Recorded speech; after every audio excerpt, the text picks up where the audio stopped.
Okay, so at the end of last episode, we were really lacking in diversity in terms of what we were selling.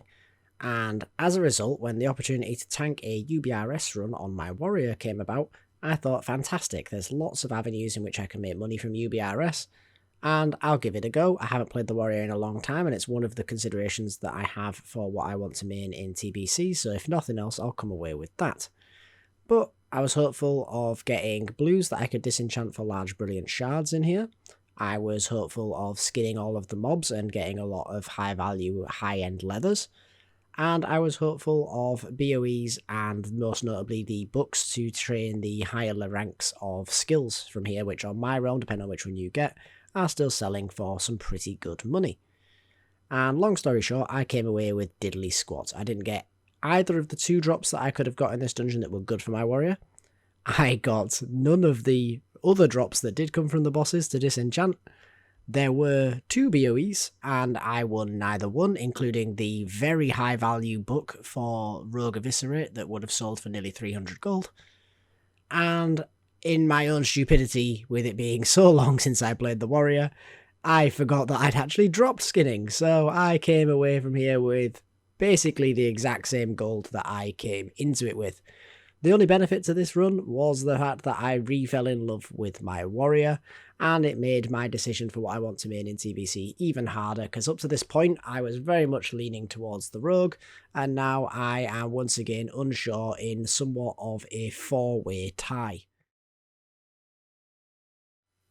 So, moving on from the disappointment of attempting to diversify, and being a little bit frustrated with how poorly the UBRS one was in terms of making gold, and also having noticed between logging off of that warrior and onto this rogue that I had sold the vast majority of my small radiant shards, I felt it was time for a restock. So much like before, I moved over to Razorfen Downs and did my usual route through, killing all of the bosses and disenchanting the blues that I got. Now, I would say that this was pretty lucky on my part because I only actually did 3 runs, but on my first 2 runs, I had the rare spawn of, I think he's Kreenig something, I think he's called. You'll see it on the screen here anyway. And he is basically just an extra blue per run. I also got 3 chests on each run, and also on my first 2 runs, the final boss dropped 2 blues instead of 1, meaning I came away with essentially 4 extra small radiant shards than I would have expected before coming, which is why I only did the 3 runs, and felt as though I'd been quite lucky, restocked really well, and was going to move on to the next farming location.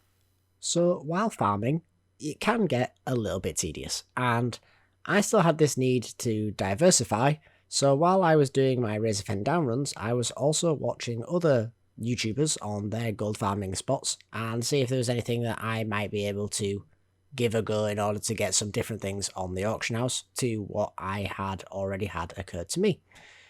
And I stumbled across a video by Hamster Wheel, who I'm sure a lot of you have already heard of, and if not, I'll leave a link in the description to the video that I was watching below.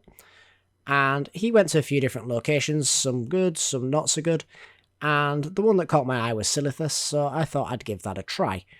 So I came out of here thinking that even if it wasn't particularly good, it was certainly going to be different items I'd come away with to what I already had, in terms of the encrypted Twilight texts and the Twilight Cultist armor pieces that would be able to sell on the auction house.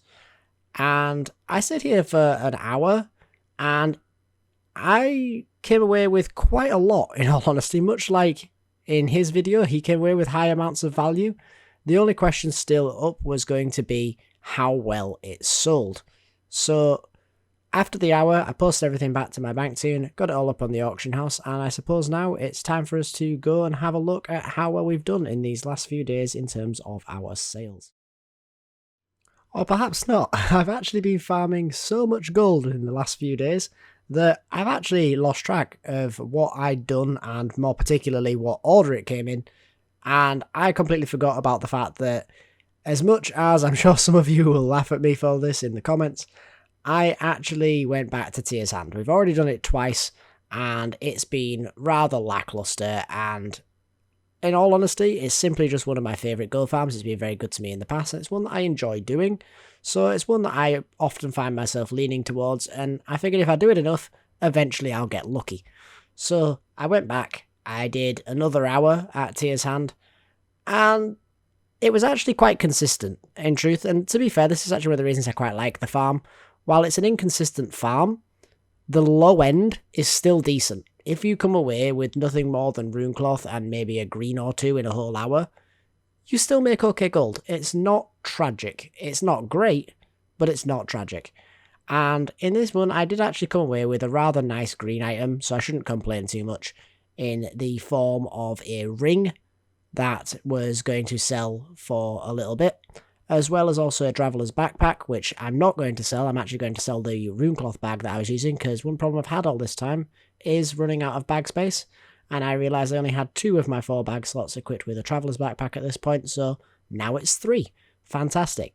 Not going to help me in terms of directly getting me gold, because I'm not selling it, but something nonetheless. So now it's time to go and have a look at our sales for the week. Okay, so I thought I'd try something a little bit different in how I was recording today and go through this sort of end clear out with you while recording while I'm doing it. So first thing we're going to take a look at is our gold up here. And as you can see, we have made it over the 1,000 gold mark, which is absolutely fantastic. Of course, that does not account for the 600 we started with. We've only actually got about 400 gold in liquid profit. But nevertheless, it reads at over 1,000 gold on this display, and that makes me very happy. So what have we got left in our inventory? We've just done all of our auctions for the morning. We've collected all of the expireds and all of our sales and everything. And this is what we've got left over that we can't currently put on the auction house. We'll have a look at what's on the auction house as well in just a second. But in our bag still, we've got quite a lot of value in... We've got 3 pairs of crimson silk gloves, some shadow weave set from our shoulders, the spider belt, a few bits of trade goods, nothing really. And then these are things we just collected out of the auction house, out of our mail, sorry. So we've got a Dreamweave circlet. The Dreamweave sets have been selling really well. We'll take a look at what's been selling and what hasn't been in just a minute as well. Loads of the Twilight Cultist pieces. Yeah, I'm a bit disappointed in these, to be honest. I thought I'd give them a go and see how well they were still doing. Not that great, if I'm honest. At least not from my perspective. We'll have a look on TSM's ledger in a moment and see if I'm wrong, but I haven't had them very long, so we'll reserve judgment just now. Some more Shadow Weave. True Faith gloves. These are actually fantastic. They sell really well. And they're something that I'd probably recommend if you're trying to play along with the challenge and you have tailoring. You don't need to be that high up. It's 150 to be able to craft these. And they do sell really well with a really good profit margin because the crafting cost is so cheap. We've got some Elixirs of Greater Agility. Some Twilight Texts. Again, bit disappointed in these, but what can you do? 2 Elixir of the Sages. These are from the Tier's Hand farm that I'm always complaining about that I never get anything. 16 small Radiance Shards. As you saw, we restocked them because they've been shifting so fast. And a bit of Shadow Soak. And then our 6 of Portals that we got at Tier's Hand as well. That I don't know how I feel about this because it's probably the worst set to be getting. But it is one that's going to increase in value with TBC coming because of the fact that the Self-Resurrection trinket that you get from it, as rubbish as it is, does work in arenas, which means that it's going to gain some additional value when TBC comes. But that's what we've got in our bag that is not currently going on the auction house because we've either got too much of it posted already or the price is too low. But if we take a look at our auctions, oh, we've had some sales. Oh, nice. 15 gold in our lips. So this is what we've got up currently on the auction house, as you can see at the bottom. Total value of 447 gold, which is not tragic at all. Got some more Shadow Wave and Spider sets, some free action potions. We've made a lot of money, I would imagine, off of our alchemy so far. We'll take a look at TS7 and see what it says in a minute. But our free action potions are on there. More Shadow Wave, Dreamweave, and True Faith. Then, of course, like we said, we've got loads of the Twilight stuff.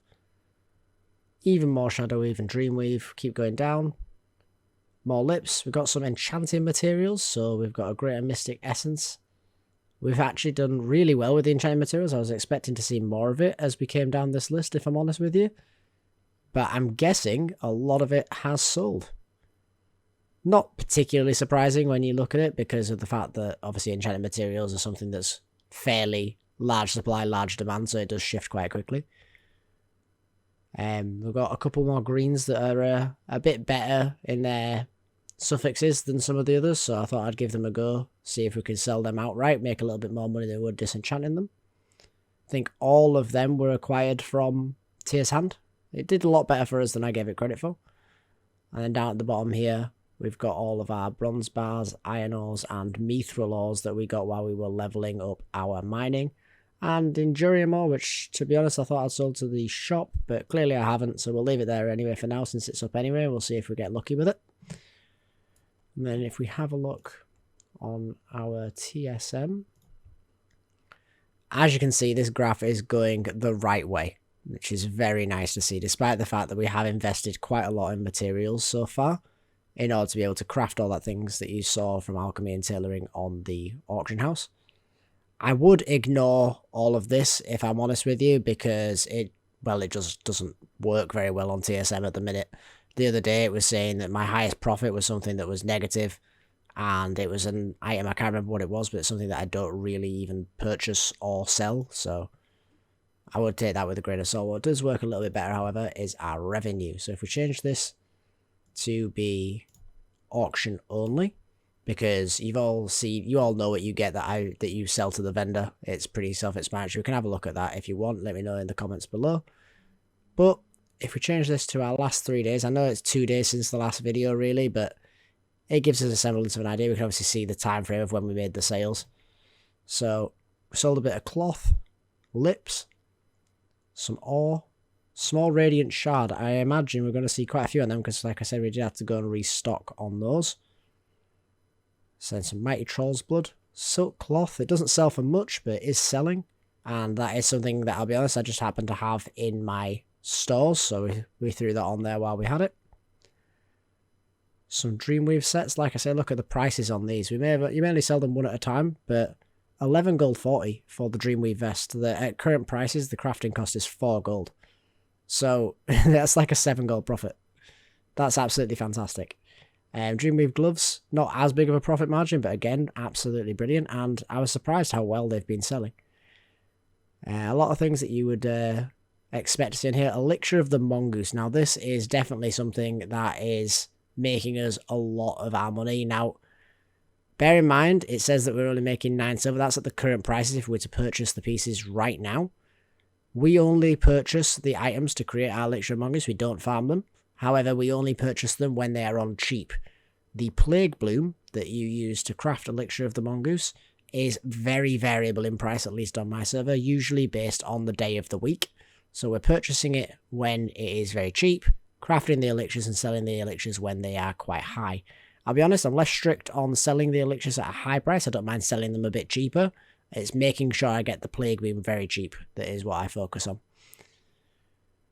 Moving down, we've got a rune cloth bag. That's actually one that we didn't craft. That was one of the ones I was using. But when we were at Tier's Hand, we actually got a traveller's backpack. So we decided to put that on and sell our rune cloth bag.